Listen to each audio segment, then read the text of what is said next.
जय हिंद साथियों, स्वागत है आपका फिर से एक नई वीडियो में एक एक क्लासेस एक एक क्विक स्टडी पर। आज हम साथियों सीखेंगे क्लास 10th का सब्जेक्ट मैथ एक्सरसाइज 1.1 का क्वेश्चन नंबर हमारा 4 है। फ्रेंड्स, ये बताना चाहूंगा कि इससे पहले क्वेश्चन नंबर फर्स्ट, सेकंड और थर्ड मैंने आपको पहले वाली वीडियो में दे दिए हैं, करा दिए हैं। अगर अभी तक आपने नहीं देखे हैं तो डिस्क्रिप्शन में लिंक है, जाकर देख लीजिए। ओके फ्रेंड्स, चलिए इसको सॉल्व करते हैं। तो देखिए क्या है, HCF 306 और 657 का 9 दिया है। साथ में पूछा है कि इन्हीं का एलसीएम आपको ज्ञात करना है। फ्रेंड्स, क्या करना है? ज्ञात। तो देखिए बहुत इजी है ये क्वेश्चन आपका। आपको पता होगा कि एक संख्या गुणा दूसरी संख्या बराबर किसके होता है? HCF गुणा एलसीएम के। ओके फ्रेंड्स, आपको क्या निकालना है? एलसीएम। तो आप एलसीएम बट्टे में डाल देंगे, तो यहाँ लिखेंगे एलसीएम बराबर कितना हो जाएगा? एक संख्या गुणा दूसरी संख्या बट्टे में एचसीएफ। ठीक है, तो लिखेंगे एलसीएम बराबर कितना हो जाएगा? एक संख्या कितनी है आपकी? 306 गुणा दूसरी संख्या है 657 और बट्टे में कितना है आपका? एचसीएफ। तो एचसीएफ आया आपका 9। ठीक है फ्रेंड्स, अब काट लीजिए इसे। 3 से 3 3 9, 3 एकम 3 0, 3 दूनी 6। इसको 3 से काटेंगे तो 3 दूनी 6, 3 एकम 3, 2 बचे 3 नम 27। तो एलसीएम कितना आ गया फ्रेंड्स आपका? तो ये आ जाएगा 1 से 2 गुणा कितना? 2 से 19। अब इन दोनों की हम कर लेंगे गुणा। तो एलसीएम आ गया फ्रेंड्स इसका, ठीक है, कितना? 22,338। ठीक है फ्रेंड्स, ओके,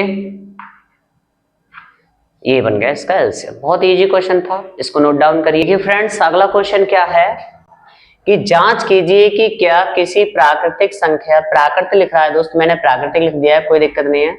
संख्या n के लिए संख्या 0 6 की घात n अंक 0 पर समाप्त हो सकती है। देखिए फ्रेंड्स, एक बात बता दूं मैं इसके लिए, ठीक है, ये पूरा क्वेश्चन वैसे ज्यादा थोड़ा सा बस लॉजिकली है। अगर आप देखेंगे 0 तभी बनेगा फ्रेंड्स, या तो 5 आए या फिर 2 आए। ये 5 और 2, या फिर बोल सकते हैं इनके गुणज। जब भी आपकी संख्या में आएंगे तभी आपका 0 बनेगा, क्योंकि 5 और 2 के बिना आप कोई 0 बना ही नहीं सकते, क्योंकि एक्चुअल में 5 और 2 की गुणा होगी तभी आपका 10 बनेगा।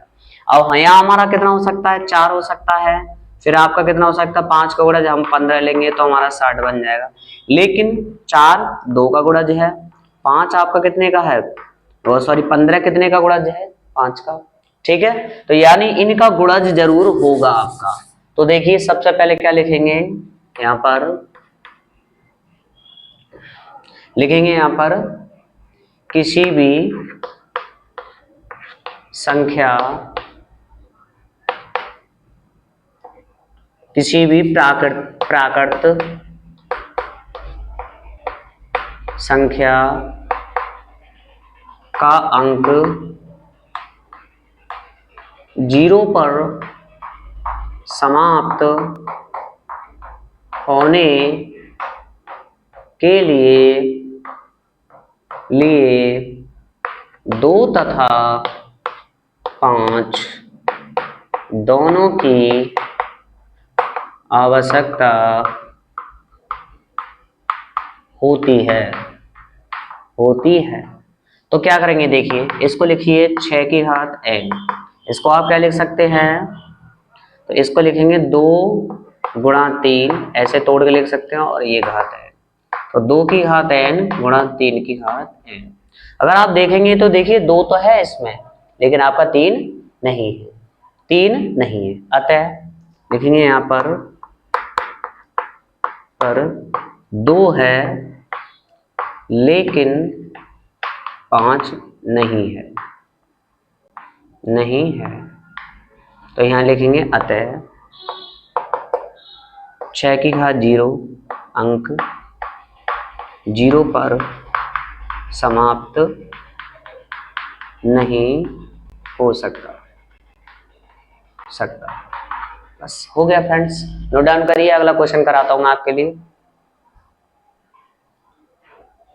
थोड़ा सा आपका क्या है, ट्रिकी क्वेश्चन है। क्या कह रहा है कि व्याख्या कीजिए कि क्या 7 गुणा 11 गुणा 13 प्लस 13 और 7 गुणा 6 गुणा 5 गुणा 4 गुणा 3 गुणा 2 गुणा 1 प्लस 5 भाज्य संख्या क्यों है। देखिए अगर आप यहां से इस वाले को देखें तो ये सभी हमारी कैसी है, ठीक है। अगर देखें तो ये इस वाले को देखेंगे तो ये अभाज्य संख्या। तो सबसे पहले आप क्या करेंगे, इसको उठाएंगे, सॉल्यूशन करेंगे फ्रेंड्स। तो आप देखेंगे कि ये 7 है हमारा, गुणा 11 है, गुणा 13 है और प्लस के 13। ये जो प्लस का चिन्ह है फ्रेंड्स, यही क्या करेगा आपका यहाँ से सॉल्यूशन कराएगा। तो देखिए आप क्या करेंगे, एक पद और ये दूसरा पद है, यहाँ से आपने 13 क्या कर लिया, कॉमन निकाल लिया बाहर। तो ये रह गया 7 गुणा 11 गुणा 1 और प्लस के यहाँ कुछ नहीं बचा तो 1 बचेगा फ्रेंड्स, क्योंकि देखिए 13 बाहर चला गया दोनों जगह से। 13 यहाँ से 11 सत्ते 77, 77 की 1 से गुणा करेंगे तो 77 ही आ जाएगा। तो 77 प्लस का 1, तो ये आ जाएगा 13 और ये आ जाएगा कितना आपका 78, क्योंकि 7 और 1 77 और 1 78 हो जाएगा। अब देखिए ये क्या है, आपकी भाज्य संख्या है, तो इसलिए अगर हम इसकी गुणा इसमें करेंगे तो हमारे लिए भाज्य संख्या मिलेगी। तो लिखेंगे ठीक 78 एक भाज्य संख्या, ठीक है।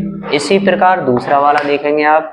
दूसरा वाला फ्रेंड्स ये है हमारा, देखिए कितना है, 6 5 4 3 2 और 1 और प्लस के कितने 5। अगर आप देखेंगे तो यहाँ से ले लेंगे आप कितना 5 को, 5 निकालेंगे तो ये आ जाएगा आपको कितना 7 गुणा 6 गुणा 1, क्योंकि 5 तो बाहर चला गया, 3 गुणा 2 और गुणा 1 और प्लस का 1, क्योंकि यहाँ से भी 5 चला गया बाहर।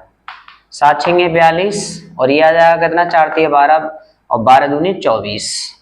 तो ये आ जाएगा आपका कितना 42 गुणा कितने 24 और प्लस का 1, गुणा करेंगे तो ये आ जाएगा, देखिए 24 दूनी 48, हासिल 4 लगे और 24 चौका होते हैं 96 और 4 हमारे कितने हो जाएंगे 100, यानी ये आ जाएगा फ्रेंड्स आपका कितना 1008 प्लस के 1009, ठीक है। तो यहाँ से देखेंगे ये बन जाएगा आपका कितना 1009। अब ये दोनों ही संख्या हमारी कैसे होंगी, एटलीस्ट कम से कम क्या है, ये 5 से या 5 इसमें से एक आपका गुणनखंड होगा। तो हम ये नहीं कह सकते कि बिल्कुल ये अभाज्य है।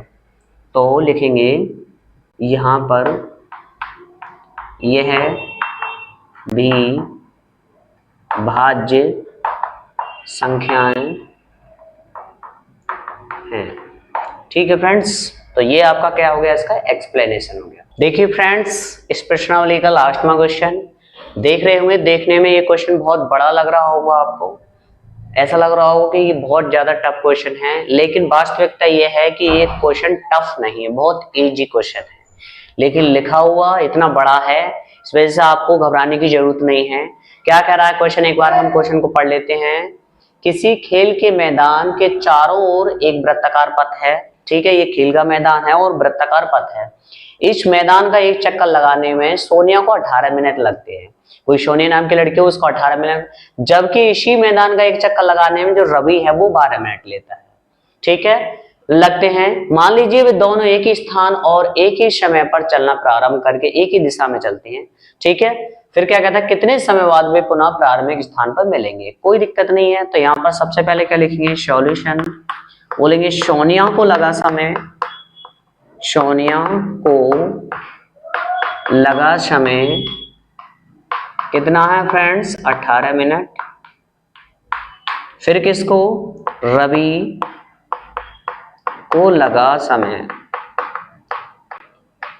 वो कितना है फ्रेंड्स आपका 12 मिनट, ठीक है। लिखेंगे दोनों पुनः मिलेंगे, मिलेंगे, सही है, या मिलने, क्या लिखेंगे, मिलने का समय। तो क्या होगा, दोनों का, ठीक है। ऐसे क्वेश्चनों में दोस्त आपको क्या करना है, ऐसे क्वेश्चनों में आपको निकालना है उनका लासा, यानी एलसीएम, उनका लासा, या तो बोल सकते हैं एलसीएम। ठीक है, तो क्या निकालेंगे देखिए, ठीक है, लासा कितना हो जाएगा दोनों का, तो एक है आपका कितना 18 मिनट और एक है आपका 12 मिनट, दोनों का निकाल दीजिए।